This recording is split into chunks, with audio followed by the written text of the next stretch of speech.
Welcome to the Human Capital Innovations Podcast. We're your source for personal, professional, and organizational growth and development, where we share original research, explore industry trends, and interview executives and thought leaders from across the globe.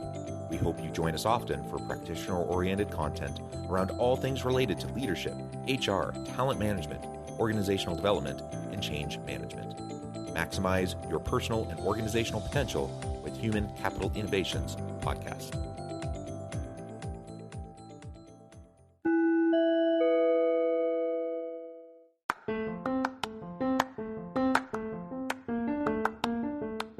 If you enjoy the Human Capital Innovations Podcast, enjoy ad-free listening by going to the Patreon page, and please consider contributing even at the producer or sponsorship level. And please leave a review. Thank you for your support.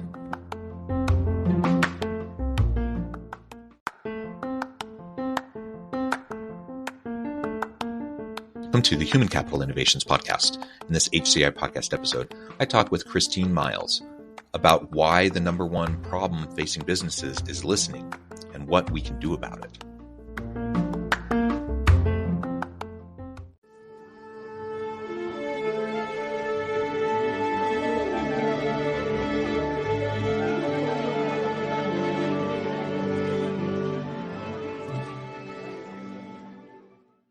Christine Miles, welcome to the Human Capital Innovations Podcast.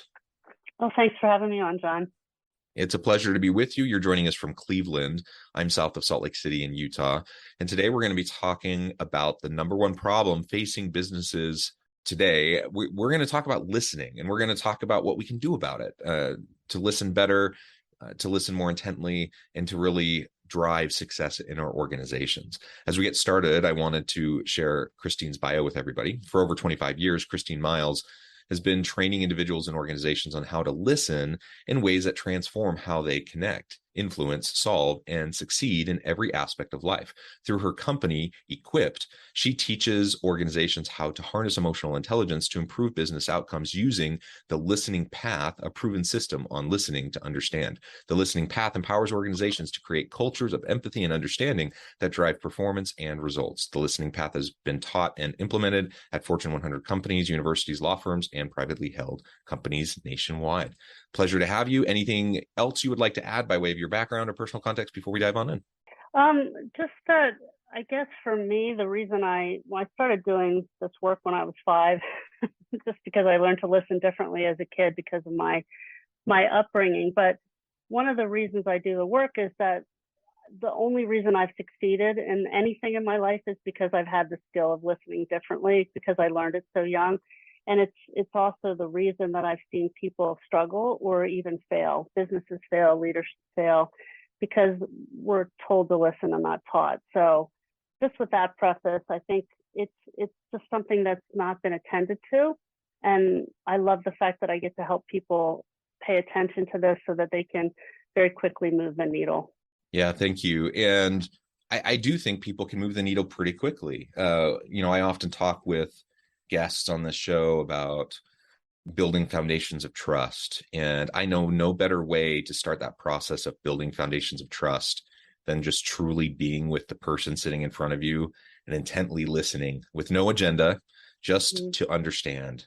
And as we do that, and the other person feels seen and heard, they feel valued, and it can build from there. And so what I also see too, like you said, I see it all the time. I see it in organizations. I mean, it's a common human problem, I suppose. Perhaps it's we're battling human nature here, but especially, as leaders move up the ranks in organizations and they get further on in their career, it's just really easy to get isolated. You're kind of in a bubble. Not everyone, but a lot of leaders fall into the trap of drinking their own Kool-Aid and kind of believing, that they have these special powers of discernment and, abilities above and beyond the average person. And the truth is they don't. They're just at a different point in their career.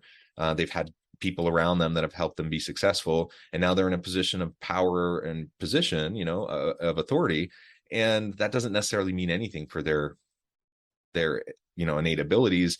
And if they don't surround themselves with people who will push back and challenge their thinking and try to get them outside of their conventional modes of thought, they're going to fall into the traps of just regurgitating a bunch of ideas, thinking that they're brilliant, when in fact, they're not even workable a lot of times.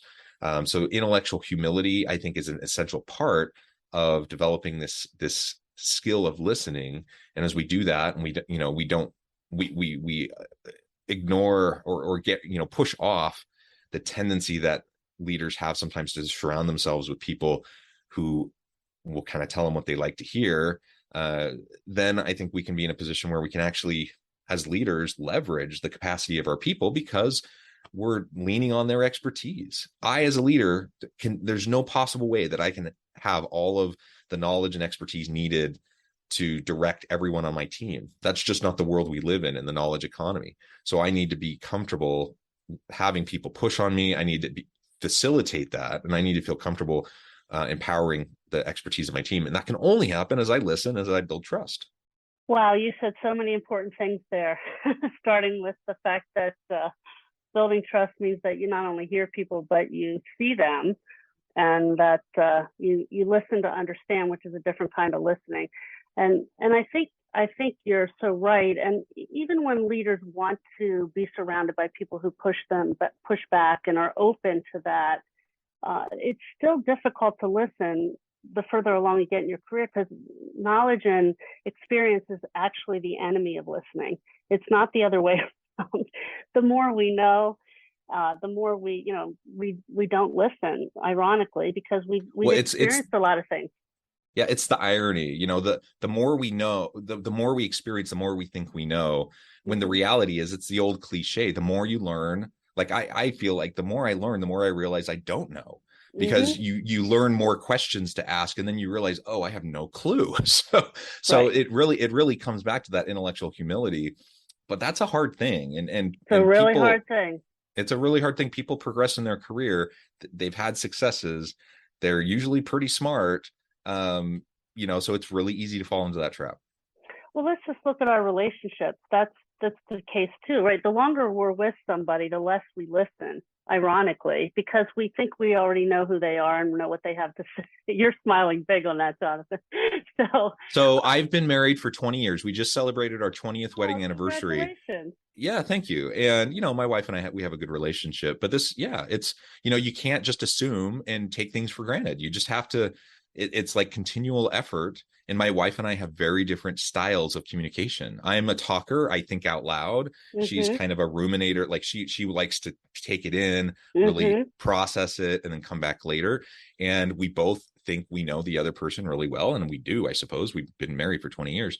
But my wife surprises me still daily, and I hope I surprise her daily. And so the reality is, I can't assume that I understand what's going on in her head, and we have to have these conversations, and we have to continually do it. And that's, we may not work with the same people for 20 years, but the same principle applies, right?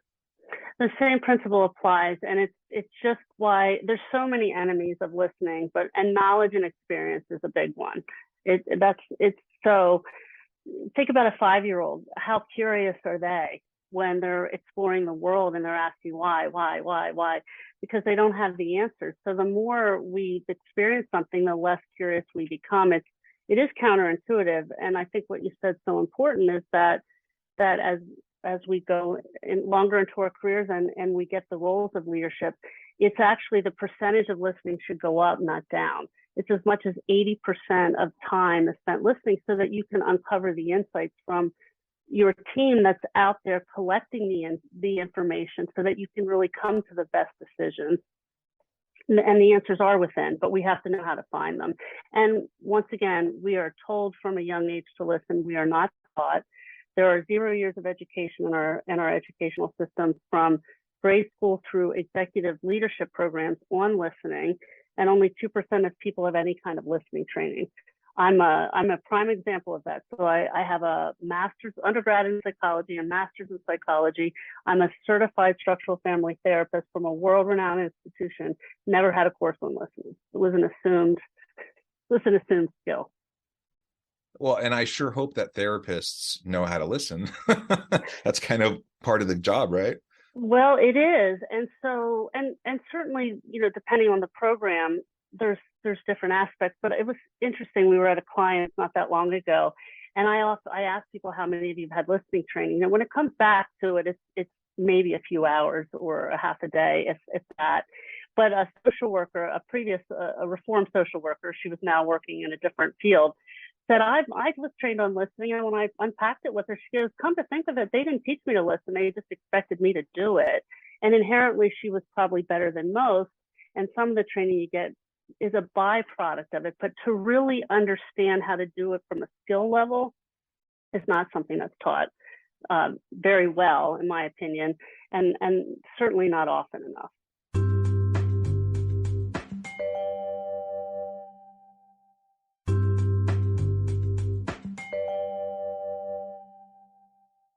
Yeah, and I mentioned in your bio as I was reading that, there's different really positive things that come from listening. It transforms how we connect with other people. It increases our level of influence.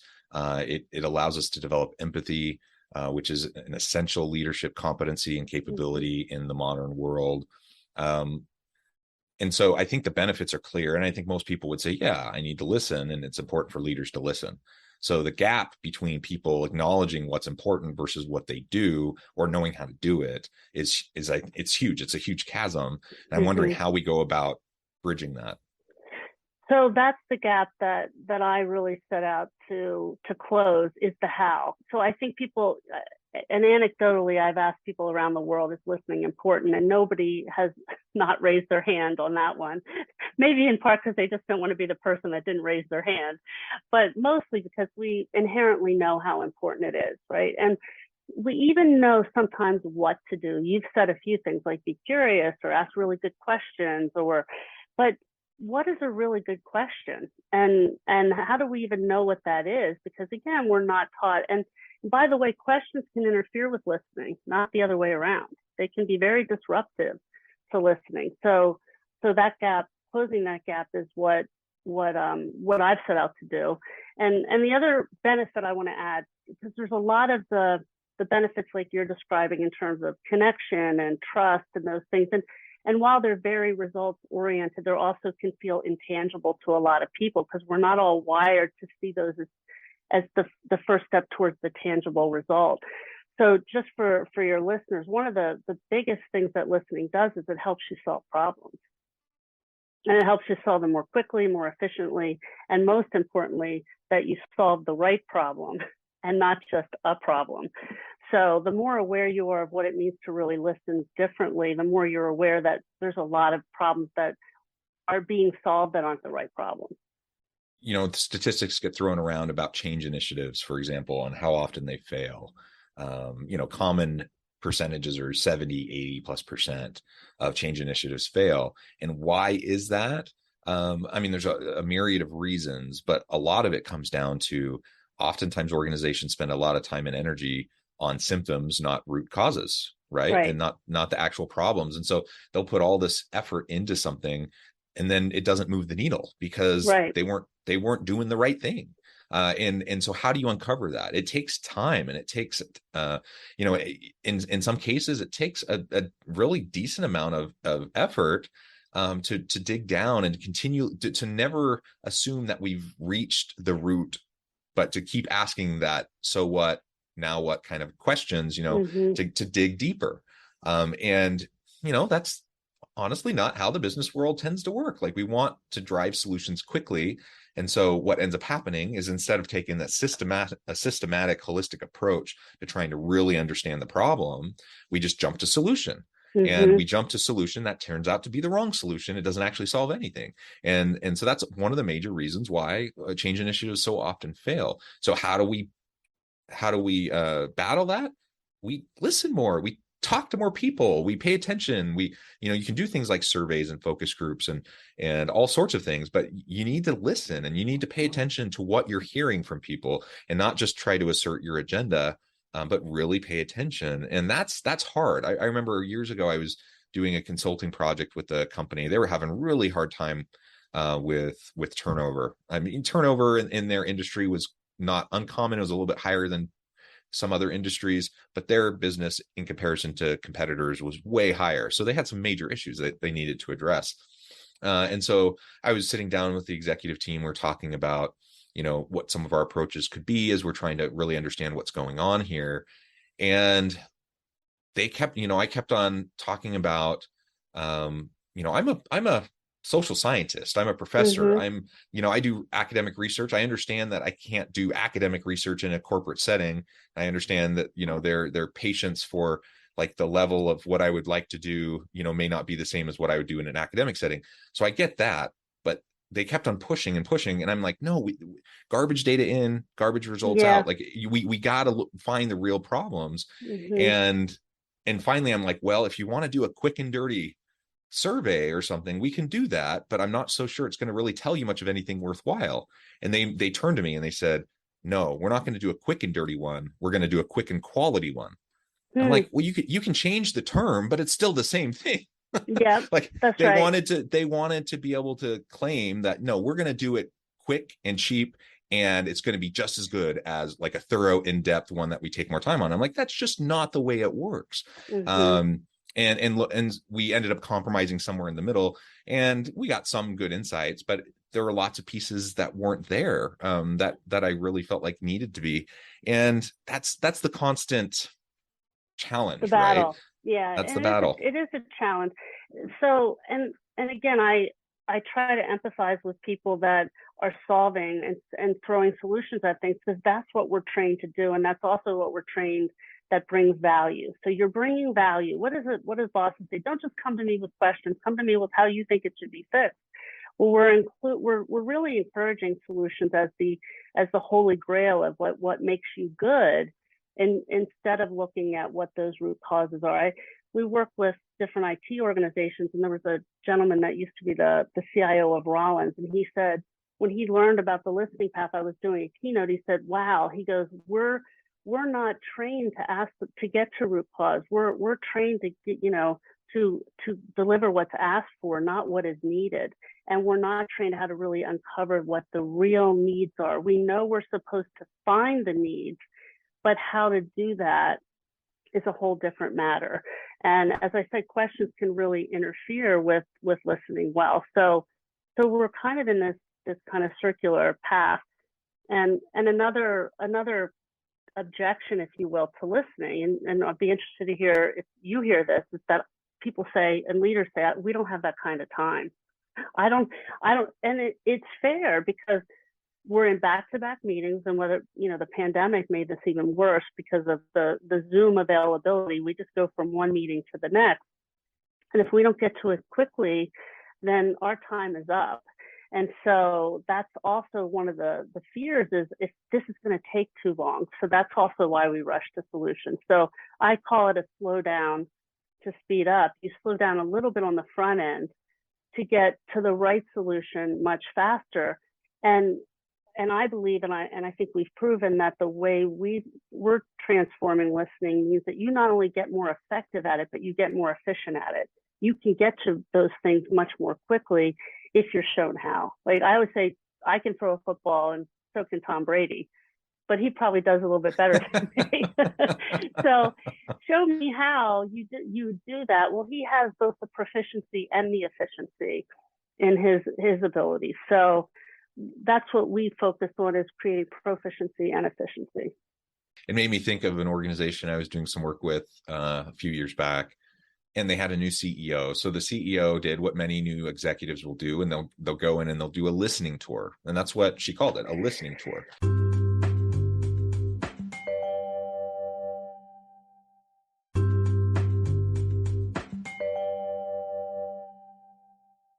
In principle, like, yeah, I love the idea. Go around, talk to people, get the lay of the land, understand what's happening.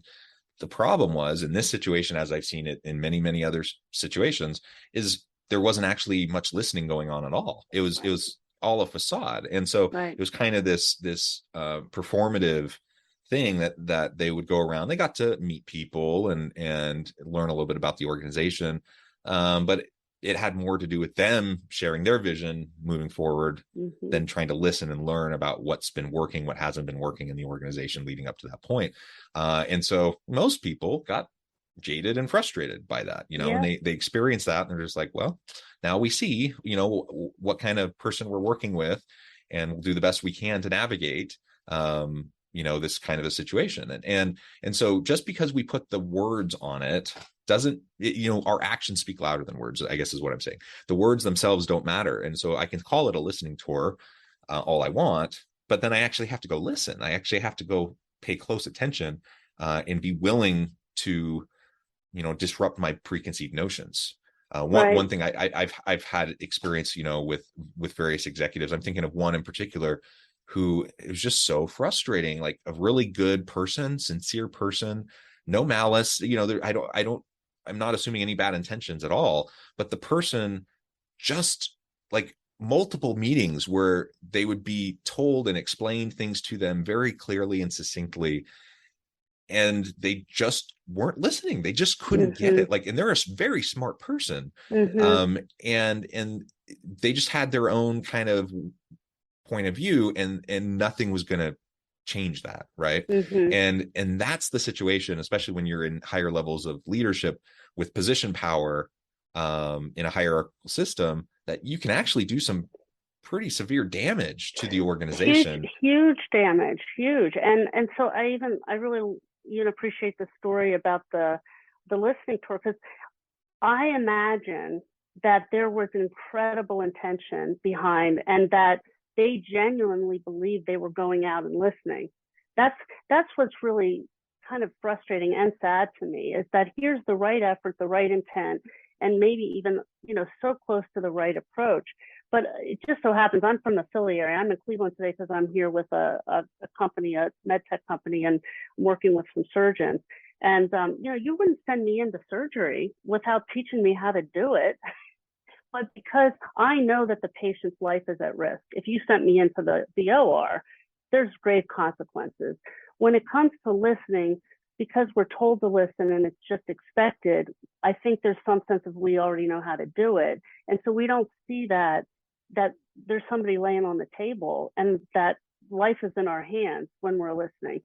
I liken this to more like death by 1,000 cuts than to one cut. So the injuries happen repeatedly, and then till somebody's bleeding out, but somebody's still bleeding out. And so I think that's where there's an assumption of, I can do this because, of course, I'll listen, because I go in with the intention of listening. And that's where this is a need to have and not a nice to have, to learn how to listen in a more profound and different and transformational way, because we're not taught, we're told. Yeah. And I will say, I really do appreciate it when people have good intentions, when people are sincere. That means a lot to me. And I'm willing to be very patient with people who are making the effort and who have sincerity behind them. But intention it's not enough. And intention doesn't necessarily mean much of anything when it comes to, where the rubber meets the road and what's actually the impacts of what you do and say on your team and your organization. Absolutely. So, Impact over intention. Absolutely. I mean, isn't that what the basis of harassment started back, decades ago, right? Yeah. It's like, I used to do a lot of that training, and if it was most of the highest percentages, it's not, the emperor didn't know any, so to speak, he didn't have any clothes on, not because the intention was really as much. That's a much lower percentage of time. It's just that we're all dumb, right? We don't know, what impact we have unless we're aware of it. And so this is where, one of the things that in my work over the years is getting people to want to pay attention to this and understand that they shouldn't be doing surgery without being trained. Yeah. And so I think and that's also why I titled my book, What Is It Costing You Not to Listen? Because you can't solve a problem you don't know you have. So we all have the problem. We're all failing to listen because we're not told, we're not taught, and because the brain is a huge enemy of listening. So you have no experience, you have no training, and then our brains are telling us to do everything but listen. And so we are set up for failure. And listening is truly a skill. And so if you are not equipped with the tools to enact the skill, you're going to fail, even with your positive intention, even with the right, questions going into a listening tour. The brain will take over and it won't work. So that's why not only the hardwiring in our brain, but also societal norms and culture. Absolutely. So on both fronts, it's something we have to just be very, very purposeful and attentive to. And we can get better at it. We can get more efficient at it, as you mentioned. Absolutely. I have clients say, every time I do this, it works as long as I remember. Right. Yeah. And that's just time on task, right? That's time on task. Yeah. Well, Christine, this has just been a really fun conversation. I note the time. I'm going to have to let you go here in just a few minutes. But before we wrap things up for today, I wanted to give you a chance to share with listeners how they can connect with you, find out more about your work, your team, where they can find your book, and then give us a final word on the topic for today. Sure. Well, I appreciate being here. It's been fun. Boy, the time really does fly. So what I want to say is, look, there's more than hope out there. There's the how. And one of the things that we do is really we enable the organizations with the how. There's 6 tools on the listening path that will transform how you listen. I'll say it's simple, not always easy, because it does take time on task, but this is simple. And we've been able to arm organizations and give them that common language. And the way we do that is we train organizations to do that via workshops. If you want the handbook, the guide, it's the book, What Is It Costing You Not to Listen, which is about the tools on the listening path, so that you can get started just with that. And you can certainly find me and my team at Equip. That's EQUIPP-people.com. Wonderful. Thank you, Christine. It's been a real pleasure. I encourage listeners to reach out, get connected, find out more about what Christine and her team can do for you. I hope we can all listen better. And as always, I hope everyone can stay healthy and safe, that you can find meaning and purpose at work each and every day. And I hope we all have a great week.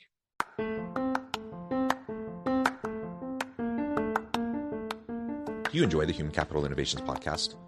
Enjoy ad-free listening by going to the Patreon page. And please consider contributing even at the producer or sponsorship level.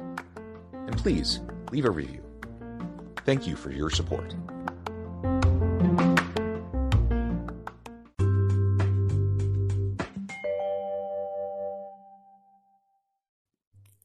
Thanks again for joining us for this episode of the Human Capital Innovations Podcast. I hope you stay healthy and safe and that you have a great week.